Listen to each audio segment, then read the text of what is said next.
আজকে দুপুরের মেনু হচ্ছে ইলিশ মাছের ঝোল, সাথে ছিল পাতাকপি বাটা। এক থাল ভাত নিয়ে বসে পড়লাম আপনাদের মাঝে। আজকে কোনো কথা হবে না, আজকে শুধু দেখিয়ে দেখিয়ে আমি খাবো। পাতাকপি বাটা দিয়ে আমি এখন মেখে নিলাম।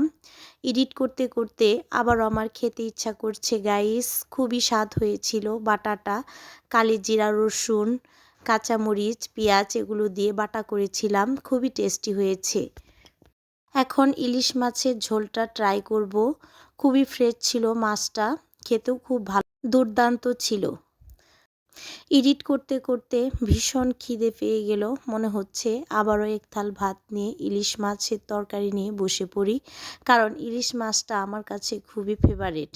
এটাকে যদি আমি ধরেন প্রতিদিনই খাই তাও আমার স্বাদ মিটবে না। তো এ কারণেই মাছের রাজা ইলিশ মাছ বলে।